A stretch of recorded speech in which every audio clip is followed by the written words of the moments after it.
Babi, Simaro, Mosala ezalaka na bakolo na yango.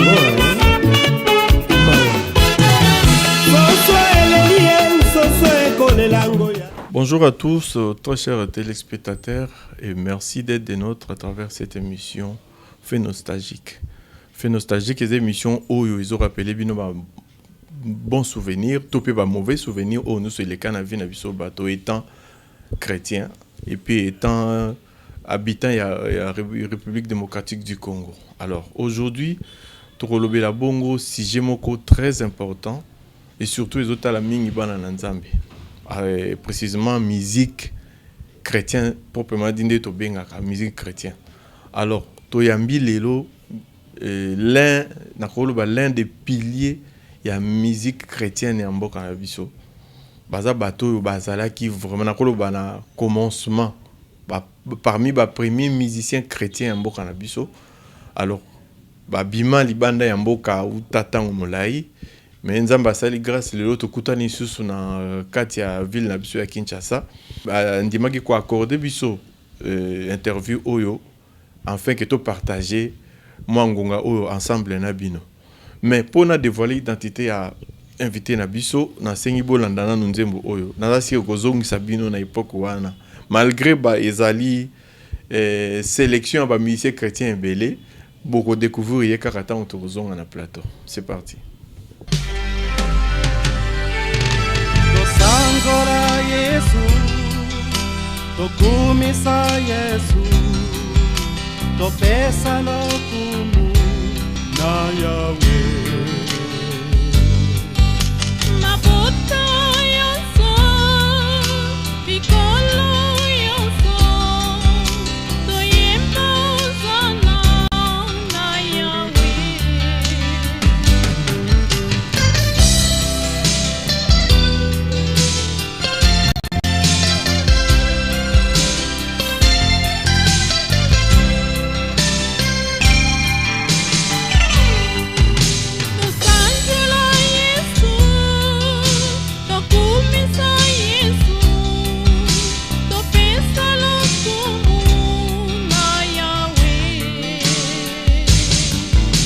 Mabota nyonso, bikola nyonso, toyemba osana na Yahweh.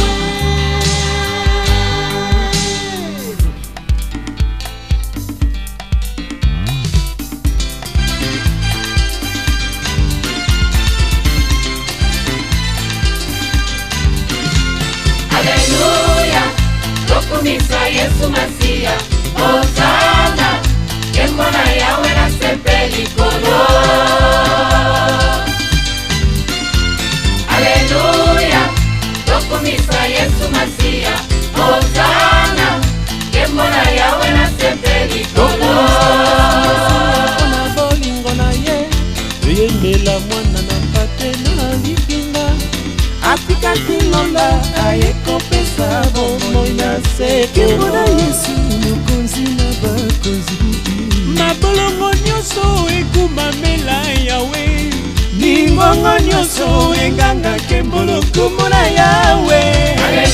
Alléluia, tokumisa Yesu Masia.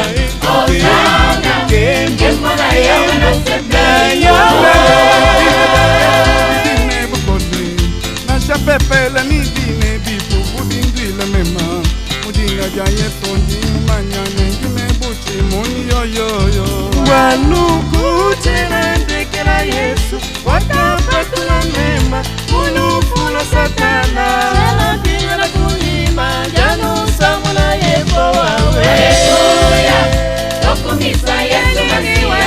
Hosanna, kemona yawe na sepeli kolo.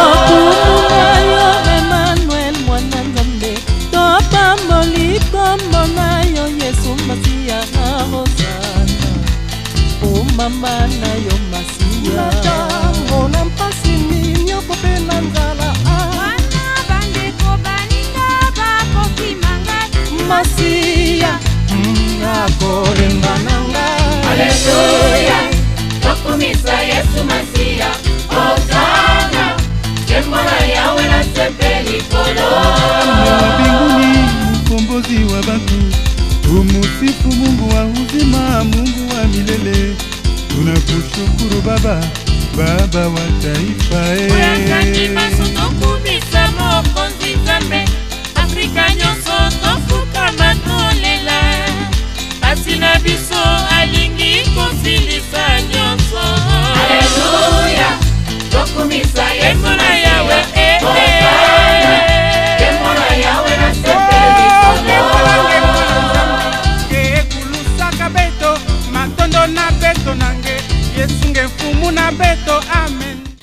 Voilà, bouti kolanda loyembo wana na sir bozongi penza.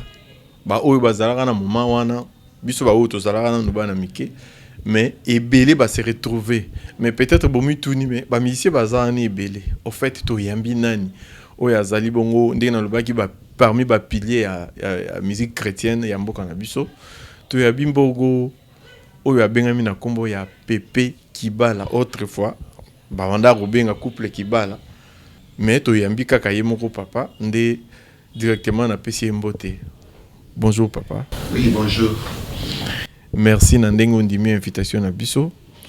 Ça fait vraiment plusieurs années aux Alarasus Nambokate. Et les Londa Basali Gastokuta au Sus Namboka Oyo. Bonne santé.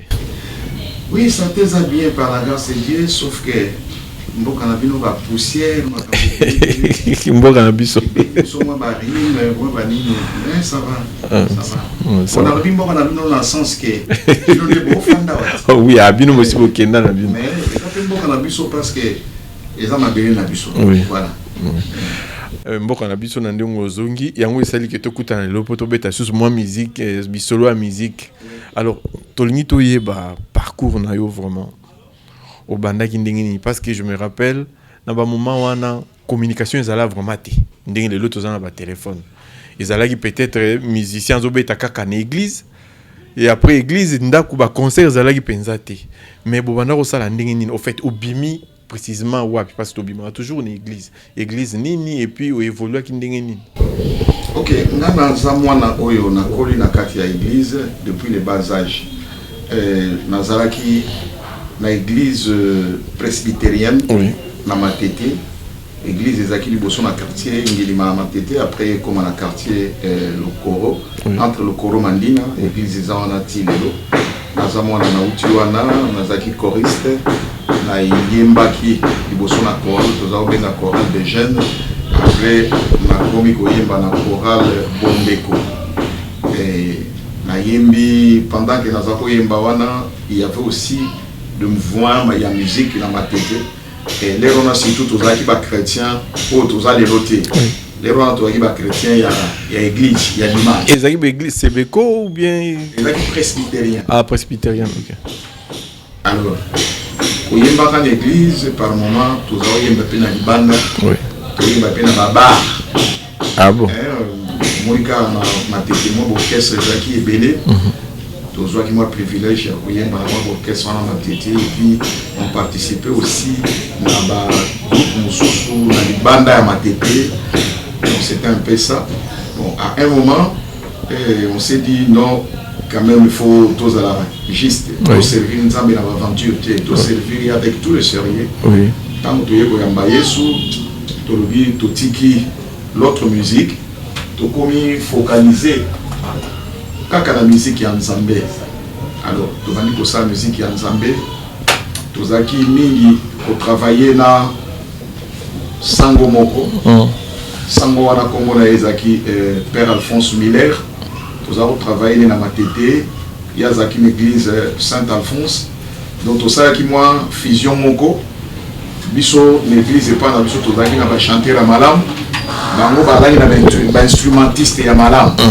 Alors tout ça qui moi Fusion Moko, moi un petit groupe là et tout ça qui tout comment que ça la cassette na édition Saint-Paul. Donc ils ont quoi banzonzing de to benga kalelo. Pas vraiment nzonzing parce que nzonzing ezalaka oyega au salelo au monde groupe va toquer. Mais ça en tout cas tout comment vraiment groupe Moko soudé et tout ça qui ensemble on a eu le temps de travailler tout ça lui moi album et belle l'édition Saint-Paul. L'édition Saint-Paul bazaro senga biso et par exemple ça sur baptême alobi tolingi bosala album moko ya 8 chansons mais beau parler sur le Saint-Esprit. Mais on vous entend parler aux ala qui vraiment catholique té on se retrouve qui na lisanga on ndengeni naza qui catholique té naza protestant. Oui, je veux dire et pas na biso ba protestant nous étions de bons chanteurs par contre pas ba catholique bazaki na ba bons instrumentistes. OK. Alors tout ça là qui siko Fusion Moko. Donc carence il y a ba bon chanteur konande ba zwaki bino boko ta carence pe ya ba bons instrumentistes pas na bino. Yango to sangana ki. OK. Siko to bando ça là quelque chose à l'audition Saint-Paul mais na lobiona tout ça la cassette sur thème. par exemple, tu parler sur le Saint-Esprit, tu mis Banzembo sur le Saint-Esprit, tu es dans le studio, tu sali. Et là, il y a un studio, le studio à l'éloté. Et là, il y a à peine 2 pistes. Je veux dire, ce que tu peux dans ça, il faut poser la bateau pour ça, les préparations ou pas malade. Parce qu'il suffit moko à bébé ça. Ok. Mais Nzambasa, ils sont quand même grâce, tout ça qui n'a talent. C'est ainsi que tu vas travailler là, tu continues dans le studio 8 heures, tu as 15 heures aussi ici, et puis, sur l'émission Saint-Paul Lobby na Tongo, au côté de la cassette déjà à ok. Donc c'était ça, tu vas notre travail. Et vous avez se retrouver parce que Saint-Paul a zoté cabine aux oim. Oui, dans Saint-Paul, tu as un contrat, mon gars. Ah, ok. Et on les a qui, bon, contrat n'a plus les a qui, moi, bon, moi, tu as 11 000 zaïrs. Et donc, dès que tu as aussi kaka, au côté du bureau, bah, foutu au balamoko. Na bureau, il y a 100 mois, mon compagnie qui n'a le père Aldo. Au côté du bureau, on a signé contrat pour la foutu bino. Ok. On a ici la cassette. Bon, pendant ça, parce que 11 000 zaïrs, normalement, ils ont acquis un bon ébélité. Oui. Mais ils ont acquis tout ça par passion. Tout ça, souci n'a plus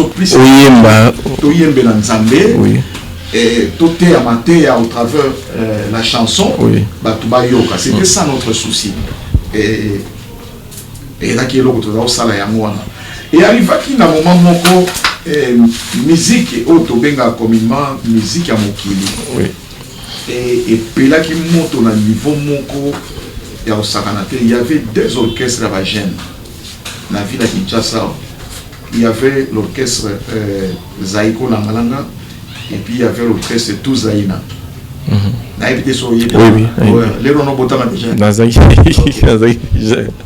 on a mis balai et a tiré qui tellement bas. Donc était côté Nzambe vraiment de pandi likolo bozo yo kanate. Et a tiré qui bas jeune au niveau moko et au Sakanate. Alors pourquoi bah tiré qui bas jeune? Pendant au monde on dirait bah jeune baza olinga lo banzambe. Mais les jeunes aiment aussi danser. Or na on a musique comme tout au sala. Baza o bengango musique ya bibembe. Bon les baza o bengango musique ya bibembe, ba baza o mona peut-être muto akufi. Il faut qu'on batte la musique en Nzambe et puis série wana pe ezalaki mingi nde kobeta na matanga. Voilà. Okay. Si on biso par contre compréhension na biso ezalaki mususu. Quand on zolo ba musique ya bibembe, veut dire nous on s'est retrouvés. On disait oui, et zo simba parce que nous sommes des morts par rapport à ce monde. Et puis vous consoler ba tout na moment wana. Par rapport à ce monde, nous devons vivre. Okay. Notre vie est cachée en Christ. Nous Christ a paraître, c'est bon. Voilà, c'était ça. Conception la biso. Mais on se disait, ça c'est nous. Nous devons comprendre ma dimension. Est-ce que j'ai nous tout? Parce qu'on comprend dans nous. Parce qu'on comprend dans nous que na kufa sans le savoir. Oui. Et après ça, mon exemple, exemple Zaïko.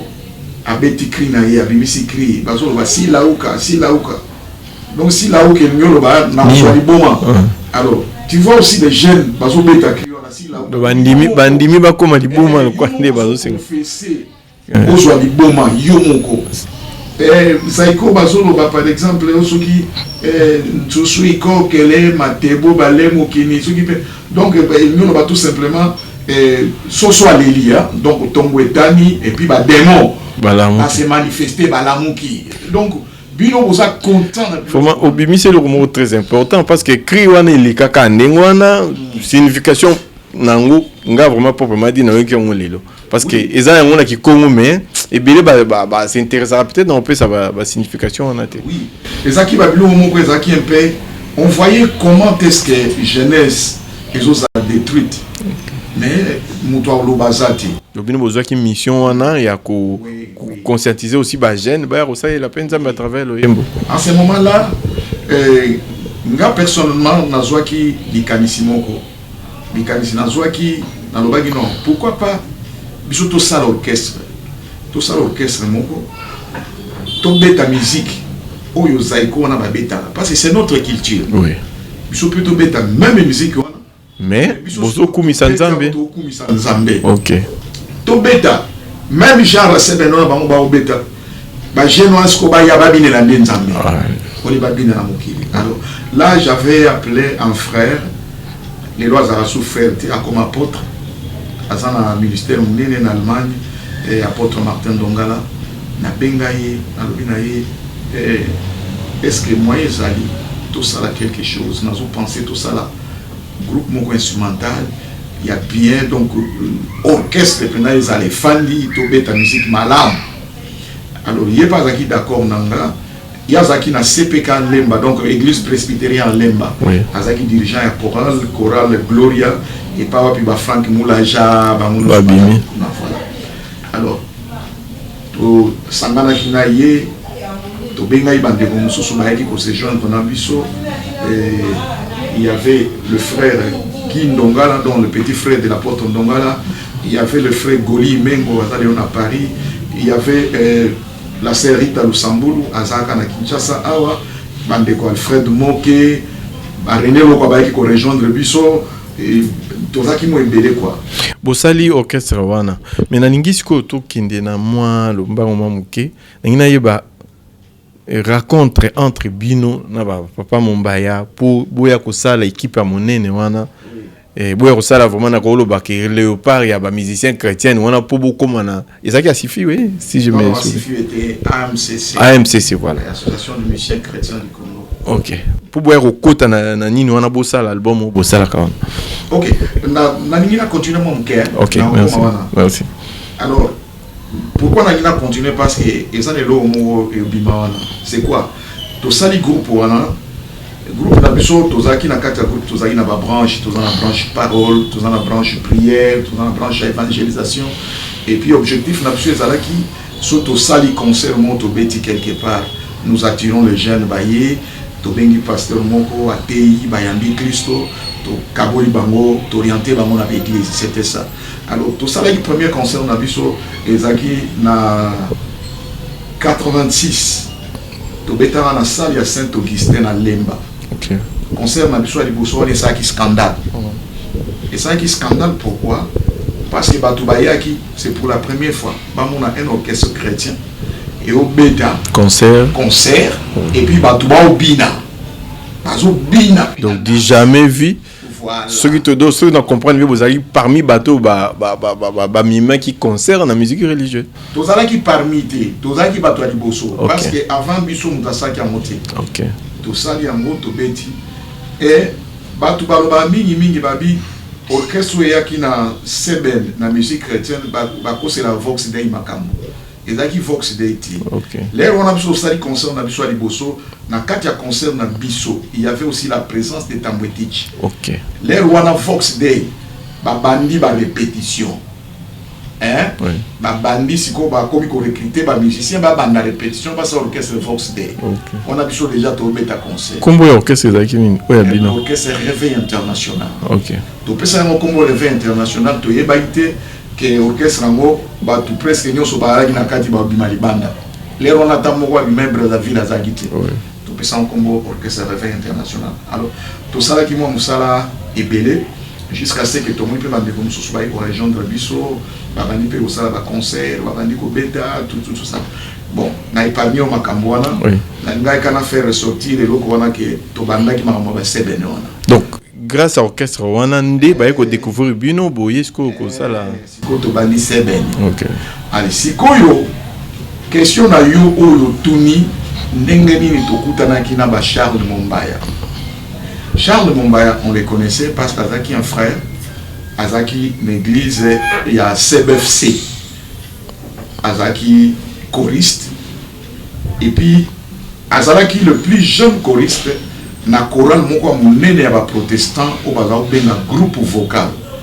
Groupe wana Azaki composé na batata, mais le seul jeune Azaki na groupe wana Azaki Mombaya. Et puis à part na la groupe wana a saladi que azwaki musique gospel américain yé muto introduisa ki na kati ya groupe wana ya groupe vocal donc azwaki ba nzembo ya gospel américain ba traduire na lingala et puis ayembi na ba groupe wana c'était lui apport ya Mombaya.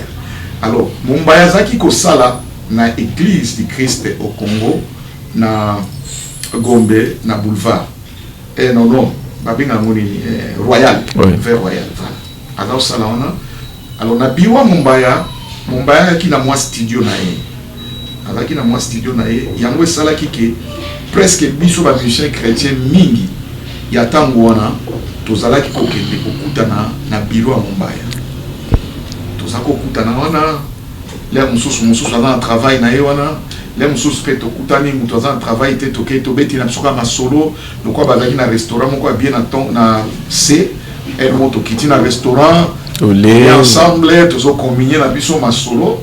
Alors à un moment on s'était dit mais tout ça n'a qu'à bouillir, tout ça les côté. Oh, tout ça capable d'avoir ça quand même quelque chose. Est-ce que tout ça les mon côté ça sous forme et association mon bouillir. Oyo biso en tant que mikolo to ebapé encadrer ba jeune au bazali koya et puis elles a la association moko dans sens moko pédagogique il y a quoi prendre ba bloco mususu tout ça ah bon on s'est dit il y a vraiment idée ya malam nakanisi mutabimi ça idée wana na munoko na yi ce fils le frère Kabachi Kanko oui frère Kabachi sozo na démission nzamba pambolo na ye Kinshasa tokutanité parce que la circonstance na ye kinango mais je sais que nzamba va permettre tout le monde frère Kabachi mutabimisa likanisi wana alors toi qui wana ozaki frère Charles Mumbaya le frère Kabachi Kanko et les frères le pasteur Willingonda oui le couple Bouloba oui le pasteur Maninga le frère Mayemba le frère Ali Damulumba azaki na cité Bethel nanga moko tozaki wana OK place to bandaki association mais et comment ngindingini parce que ceux qui ne comprennent bien ezaki studio au Mumbaya zaki nango nde ezaki comme mabino kuna alors beaucoup tani mais yaki ko commander nini bo pona président parce que je me rappelle que na habité sur Mumbaya mtazaki ko kamba lisanga wana to mutu mususu azaki l'air to solo la ki wana to zui idée to pesi Congo to lobby association de musiciens chrétiens du Zaïre les wana AMCZ oui alors tolobaki lokola tozui idée ensemble tolobaki biso toza ba cofondateur donc naza l'un des cofondateurs de l'association AMCC OK toza ba cofondateur na kati ya statut na biso tokomaki biso toza ba cofondateur tozalaki organisation na biso ezalaki tozalaki na collège et le fondateur ezalaki organe suprême tozalaki na nini comité d'organisation et puis tozaki na assemblée générale OK tozaki tambola ndeko mais omoni ezaki groupe oyo to structuré yango toko tika okaka za ndeko na désordre tie alors to s'organisaki il a fallu to voter président to salaki premier congrès na biso ezaki quelque part na mboka moko kuna kota ba Congo to sali congrès na biso to sali élection to ponaka frère Charles Mumbaya comme président frère Charles Mumbaya ti akufi atikalaki président ya AMCC oui pourquoi atikalaki président ya AMCC na ningi ko attirer un peu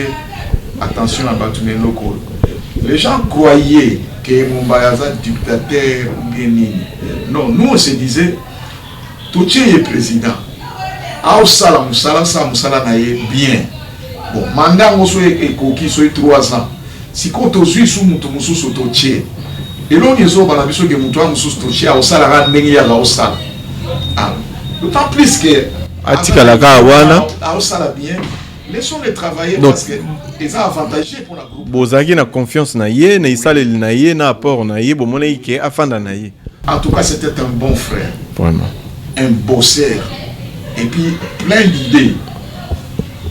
Si on a groupe et bimanami soit bateau, on s'était dit on est quand même musicien. Groupe et groupe bimara a été la maquille de tout le monde.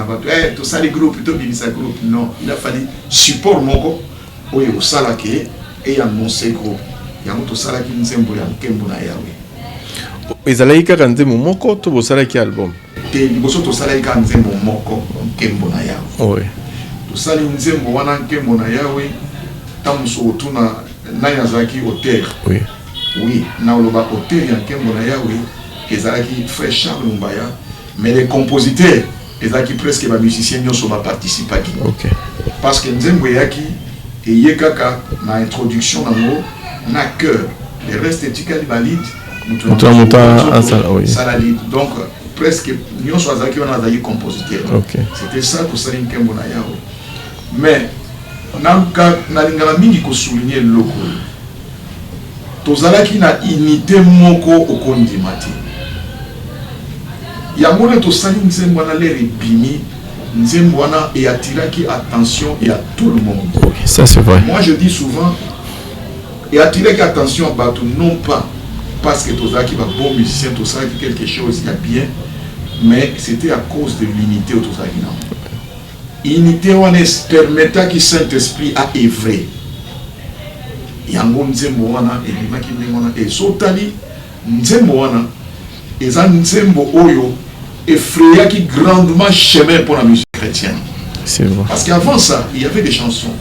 Tozao yemba. Nzembo yalaki ebele ya kitoko batalatina banini tout. Ngamo na sala nzembo moko na sala ngo na chorale, na sala ngo na groupe instrumental te. Na sala nzembo na moko yawe yokanga na kolela na sali mabe. Mais nzembo na ekenda mokili mobimba. Tobeta ngo na groupe instrumental te, tobeta ngo na chorale. Donc nzamba sunga biso na période wana musala vraiment esala maki malamu pe ekende ki liboso.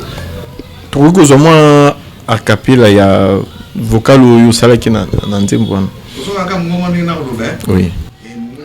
Po yango nde kufunda parce que avant ça eko elongi ko zala o mais msu tozaki ya mwando tomike lelo nzamba sali grâce et nzote fongwami mais voix ekotika la ka yango wana. Tosalaki de la frère nanga Tony Lubanza dio.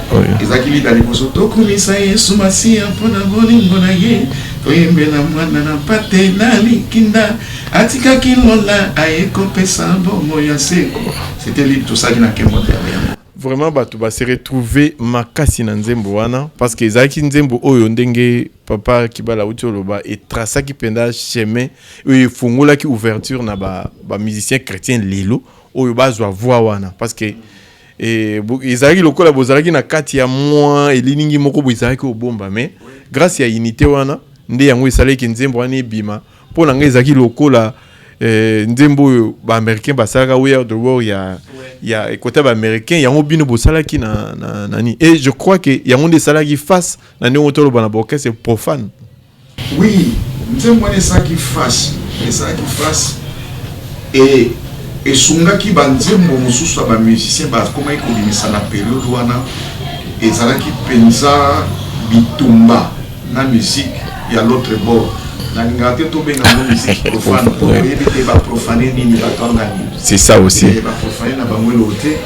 Ce sont des musiciens oyo bazui talent nzambe mutape sa talent mais bango ba préférer ba yemba na bango peut-être azo yemba ne mapata ayemba ne mwasi ayemba ne nini biso to trouver important ya oyembela nzambe parce que nous avons compris son nzamba tika biso na vie ezali poto zongisa lokumu pa ina ye.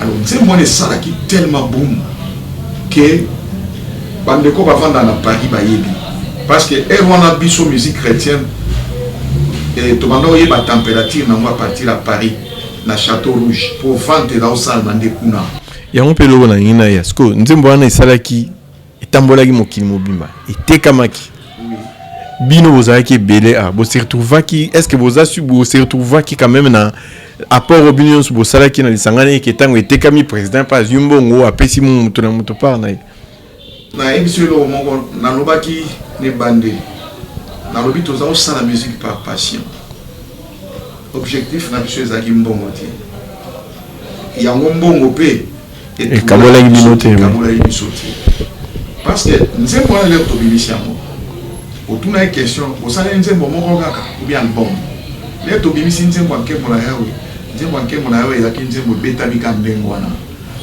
clip na salami bato bayebi yango ba découvrir la situation de musique chrétienne. Ce n'est qu'après on s'est dit il faut bimisa nzembo mais il faut que tchaba nzembo mususu c'est ainsi que ba deko ba tchaki ba nzembo mususu bachaki mingi banzembo ebimaka déjà la chanson populaire nde ba pauvre ulingo nda chaki nzembo ya pimpon balenza a chaki nzembo c'était quoi encore nzoto nanga itempelo ya nzambe nous sommes là peut-être na kati j'ai nzembo nga personnellement na chaki nzembo te OK mais na yemba kina bilo nyoso wana alors yango salama ikele mombaya azui bourse pour que notanga na poto amemi album wana akimi misamo na poto abimisi album wana et album était kamaki vraiment était kamaki parce que tout ça na ba tout ça qui ba écho et belé et puis sur place tant ça va permettre tout comme sur place on a découvert que oui album wana était kamaki tout évolue mamuke 2004 2005 au Bimi au Kei ko s'installer précisément na Londres mais tu constates qu'on dirait ndenge po Kenya qui on dirait OK na yo pe on dirait repos carrément au tchaki moi frère côté musique bien au Kenya ko évolue au sala qui album pe kuna question là bien bon na lo bailo mo ngana otika oyembela nzambe mukona okufa ya ona otika oyembela nzambe mais tant que nous vivons na continuer oyembela nzambe alors na Londres l'air n'a commis à Londres, il a fallu s'imprégner dans un milieu. Dans un milieu, na esala album ya liboso na Londres, na sali ezangolu na yo yawe.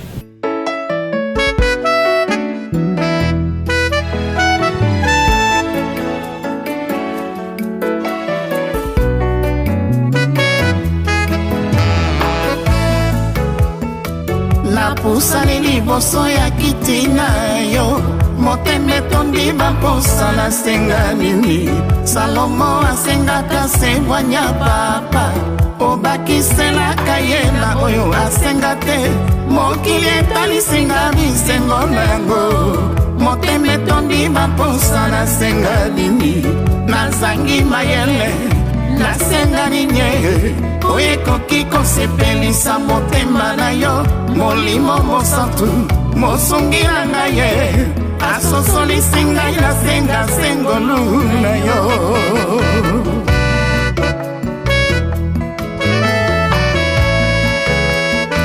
napusani liboso ya kiti na yo motembe tombi baposa na senga nini Salomo asengaka sebwanya papa obakiselaka ye na oyo asenga te mokili etalisinga bisengo na yango motembe tondi baposa na senga nini nazangi mayele nasenga ninye oyekoki kosepelisa motema na yo molimo mosantu mosungira ngai ye asosolisi ngai nasenga sengolu na yo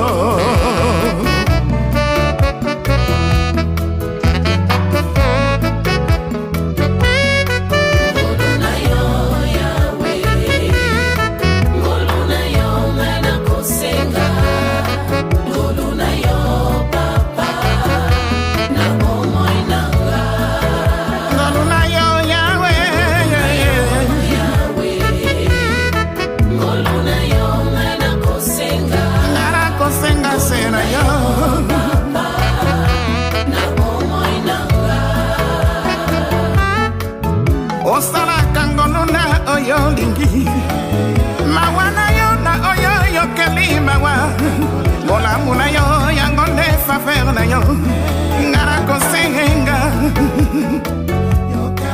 ngolu na yo eleki mbongo mpe walo bozwi na ngai ezala ngolu na yo ngolu na yo yango nde faveur na yo ngara kosenga ngolu na yo yawe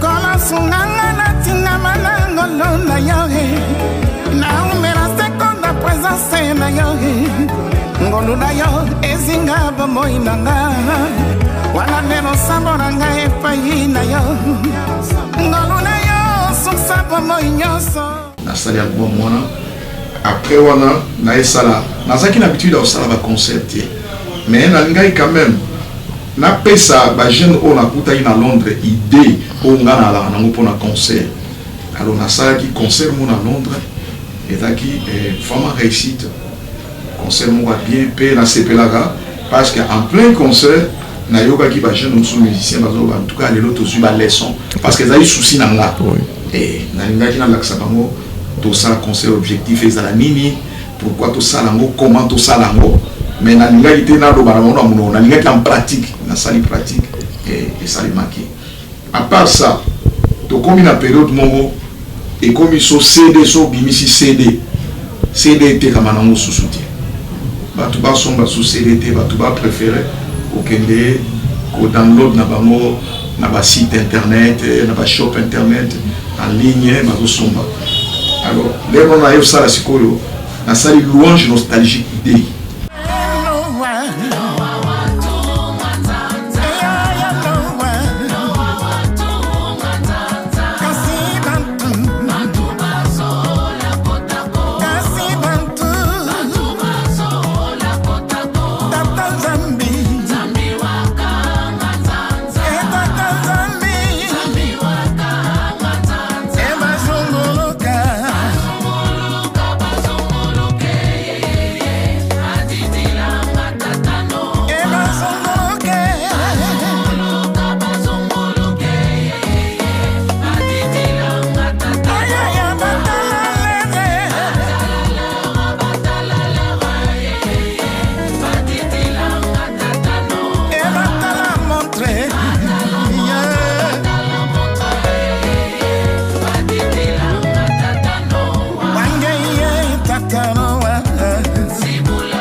sali na bimisa yi passer des ndambu mais le quoi passer des te kamate na chango mbaramoko na YouTube et kama na mais louange nostalgique quoi no sala qui au rappela qui karabanze mona yo to zo ki na ba chanson populaire ndeo actuellement na soit qui na o yanga na ba populaire mususu na sanisi parce que moi je me dis souvent t'as toujours la richesse to perdre amour lelo na so ba musique chrétienne lelo to ça na ba talent ba geno ba bimi j'ai béni Dieu il y a des talents mais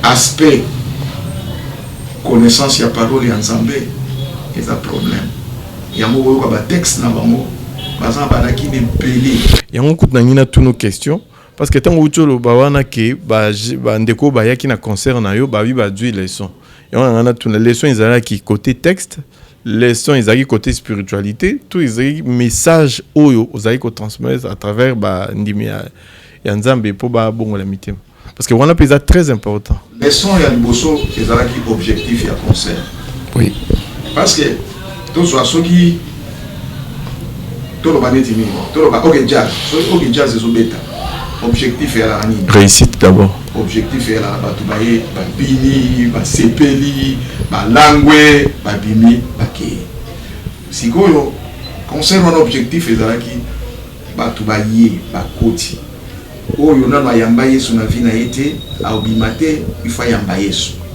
tozo idea yamba Yesu yami balé ezalaki ko apprendre na ba jeune comment est-ce que on peut présenter chanson na yo na public on peut présenter na lo yengete parce que il faut permettre na public on a ba yo ka message aux autres transmettre parce que so yo mo de joyer na lo yenge message peut ba yo bati. C'est ça.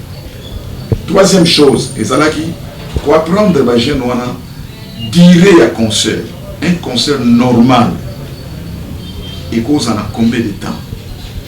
Parce que si on suit concert, ndenge ba concert tout le monde a pendant 5 heures du temps. Ba to ba bini ba biba baye na bango makambu to bolo ba yo ka susute. Il faut ça la concert na temps moko pour lui permettre ba to na suka. Alors non, il n'a pas fallu si la cigole. C'était ça. Et puis, il y avait aussi une chose, pour apprendre la jeune discipline dans la musique. et puis quoi apprendre na ba jeune que so tout ça les logo Saint-Esprit azaté le côté il a fallu un concert pour permettre à Saint-Esprit à ça là les jeunes vont découvrir que oui il y a le Saint-Esprit qui est en œuvre. Vraiment ils a conseil oyo un ancien il y a domaine où il y a musique et puis un ancien parmi chantre où il y a bandi musique il y a beaucoup bazo pesa na bandi kona biso bazo beta musique lelo. Moi je crois que koko ya na zelo ya bien pour ebota mboma malamu parce que loko yango tozo remarquer même lelo na ba concert est-ce que ça normal chantre de l'Éternel aïe à sali concert naïe mais à bendi ba panier à tie a comme ko imposer ba tuma boko. Bon, je sais pas. Et que ça concert, tu es comme une église, et l'autre, on a même un ami tout. Est-ce que ça autorisé na chantre? Au petit concert, na yo, y a qui pour adorer Nzambe, mais un mot on dirait concert à part. Au bandi pour wana, au bandi ko tchaba tu mabo, on a ko bénir batou, aux autres senga bofrande. Est-ce que ça normal? Ok. Quand on a sali concert à Londres, na lobaki concert et sengeli ezala un culte. Un culte aux ouvrants de Nzambe. Oui. Si ko ngai na mona concert ezala quoi culte. Na culte ba offrande ezala. Mais na culte ba foot ça ba tumbo na porte. Donc so foot ici tumbo na porte. Veut dire ça sous culte était. Et comme si quoi concert aux gens concert normal lokola et tu vas le concert dans la Zénith, tu vas le concert dans la Moa puis au foot tu vas billet. Alors aux enfants de quoi parce que si tu vas foutre billet la porte pour voir au spectacle. Au bandi pe ko la kabango bika moi soko pesi le logo mona boye na intel a pesa ka zonga ka boye. Bon, je dis ce sont des erreurs oyo bana bazo commettre. Omoni musala nzambe sommes formés au quotidien quelque part aux en difficulté et béni. Aux en difficulté béni. Bible les olobani ni pona imposition des mains. Bible les olobaku tu na batu to pesa mitu na biso pa pamba de pa batu ba imposer biso maboko. Oui. Et puis qui impose le main? C'est ça aussi le problème. Muto oyo aza ko imposer batu maboko. Veut dire il faut azala muto aza consacré, maboko ne peut aza consacré. Il y a mon attend aza ko imposer muto maboko, c'est la main de Dieu qui touche. Oui. Yo za artiste, oza musicien, oye. Moi je pense la meilleure des choses. Betan de musique na yo. Musique na yo wana et toucher batu ba bongo la mitema. Musique na yo wana tangu batu ba yo kango ba malade baza la guéri. Musique na yo wana tangu batu ba yo kango ba obazaki posséder baza la délivrer. Moza na tina que le composer batu ma ko tepwani. Bon, merci vraiment na conseil wana. Et pour to citer na biso nangaki o oyebisa biso parmi ba musiciens nyonso wana otangi ya kala oyo ebele baza na poto na misusu baza awa na mboka. Est-ce que vous gardez toujours unité wana obozaka nango kala surtout bino bato oyo bosala ike musique lelo comme oyo ezali? Oui, na yebitia to kabwani ba mboka ebele.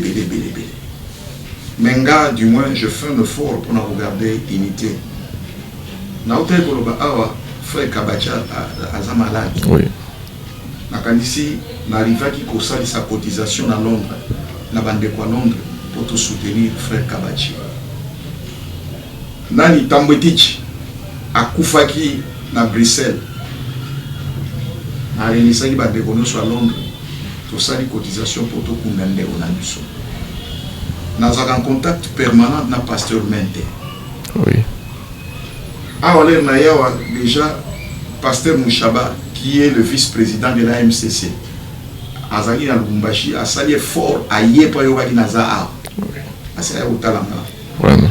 Maninga, Dieudonné Maninga, actuellement pasteur dans l'église de la Louange. Azala rappelle vice-président de AMCC. Asiaye Awaye utalanga. Il y a nos jeunes gens de l'eau Yankembo na yawe. Où ils ont dirigé na Neve national. Oui. Neve si ayaki en andabo. Ah, ok. Bayo talangana bandeko, basombi ntaba, tolé, tout ça. Vraiment. Il y a aussi l'honorable Nzalio Balenza. Oui. Asia inanda kwa tosombi asombi libiso bantaba, tolé, tout. Il y a le pasteur Philippe Lubasu, Oazaki, président. Il y a Fena Musique. Il écoute tout ça presque chaque jour. Il y a les autres, nous avons coordonné. J'ai écrit au président Patrice. Oui. Bon, dans une nouvelle réaction a été. Il y a beaucoup d'autres musiciens.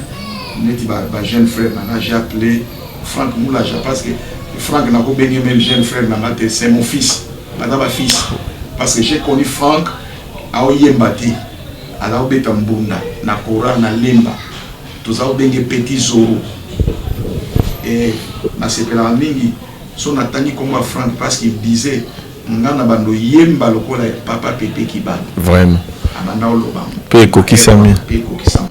Monsieur Koyo, Patrice Azoko Kamba à MCC Lilo. Est-ce que Bango va reconnaître Bino étant toujours le comité des sages to ba chapé Bino Mpandi parce que Bino de Bobanda Gelo ko ba hérité. Est-ce que vous êtes toujours na chapeau na botika le cabo? On reconnaître nga te naza cofondateur de l'association des musiciens chrétiens du Congo. Tu na cadre respect ou fallait bango ba pesa Bino pour Bino de Bobanda initiative. Ba on devoir biso quand même ba respect. Oui. Quoi mbala mingi frère Patrice soki a beninga ou bien soki na bengi alors bananga toujours lui yo prenando a conseiller nanga parce que bino mutu ba vision. Mais malgré ça on en a été. OK. Atindela un message na WhatsApp. Mon na WhatsApp soki mutamura tangi. Bon, na on ba une émission parce que y pas d'ailleurs quoi qui zenga mingi. On a combien de messages on répondre était. Y avait banana combien là qui est-il le sur na téléphone. Là, on a dit les longs direct dans mon message à monter. Merci. Moi, message à Souka Nabandeko Bazo Nandabiso et puis Nabamisé chrétien en particulier. Ok. Andeko nyo sobo Nandabiso. Na ina senga bino na place bo critique kaba musicien chrétien na ndenga mabe. Na o senga bo sunga ba musicien chrétien. Parce que baza batu, baza ba faiblesse et belo bazo manifester. Critique, ils allaient bien sur les constructifs. Mais ceux qui critiquent, au bout de ça, mini détruire les musiciens.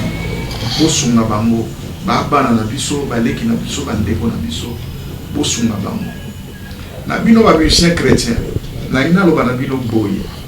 Omoni biso ba misuso ti na ba âge. Na éviter peut-être so yebi âge nanga. Na plus de 65 ans lelo. Ma félicitations. Toujours résister dans Moussala Olo. Parce que tout s'attacher dans Nzambe, tout s'attacher dans Makambu Mususuti. Mais bino, nous avons preuve de. Maintenant, yo kaka Makambu na bino, oh, bo simba ki binyo yoe, oh, bo koma soki bo konta na loge, oh, bo salaki soki na Makambu ebele. Pour le gaga le coup, nyoso. Ndeko nanga, lokumu, batu bazala na lokumu na bamboko to yeba ba musicien. Bazwa lokumu bazwa bambongo mais lolo bazati to yebake final les aliwa mais pour la biso ba chrétien final les a retour à Jésus. Amen. Ça nyo solingi mais il faut penser à toujours Jésus revient bientôt. Amen. Les Jésus aya kuto na position nini bino ba oyo bo père de jeunesse na bino olie bozala ndenge bandeko musu bazana bango okendombela masanga bolango kana bino bosala ngo visiblement omoni eloko no soso sala ngo visiblement boya na mo elengi nango mais bino beaucoup musa makambo na en cachette oubliant que aimé ma bino na kufa c'est pas bien. Les frères, nous avons besoin de vous. Nzamba sala ki biso grâce to frère nzela o peut-être biso to bénéficier te na o bino bo bénéficier lelo bosombi banda bosombi mituka nini bozoluka nini bozoluka servez Dieu boyebi boza conscient que nzamba futa bien bozoka oluka nini na libanda et puis bozo soit là msuba nzembo na bino oyebi nzembo no esali moi succès sikoyo ozwi opportunité ake noyembe pa moto ya mbongo moko ozwi nzembo na yo okoma oyembela yango nzembo oyembelaki nzambe okoma oyembela no moto ya mbongo. C'est trop dangereux les bien-aimés. Bokeba na biloko wana banda pe na yaki awa na ofanda boyete na mbongo boya molobaki yo. Il y a un grand qui est là, le quoi tu as to bénéficier, donc on peut s'attendre à 10 000. Est-ce que tu as mon bino? Ah, égoïsme paie, et l'équipe paie. Nous on a fait ce qu'on pouvait faire, on est là, on vous soutient, toujours continuer à prier pour la bino, mais biso peut to tiki musala te, biso peut to beta na ndenge na biso to kumisa nzambe. Amen. Voilà. Merci pour la disponibilité na yo. Andemo ndima ki to sala na yo émission. Merci. Voilà. Les bonnes choses ne durent pas. Tu comme une souka émission où fait nostalgique. Dans un sur nous soto solo lia ouais servir quand même dans les sons et pas na bino. Oh yamala muto bomba yango to sa ila yango. Bambo te kara na bandeko bazula nda biso ba komele biso na émission précédée où ta ko leka. Pesi merci na Christian Andinga na Ipen DG à Cogite pardon. Et puis na Olga Moudisi la perle depuis Kolosi, na Naomi Moupapa na Esther Akies. Boza ebele na sima caméra na pesi bon merci na Yves Azalaki kosunga biso po eto komana banda kona bino. Merci na Kis Mwingulu na DT pardon, merci na DGG to na ba technicien yo Sapsi télévision. Tokutani na mbala sima. Ciao.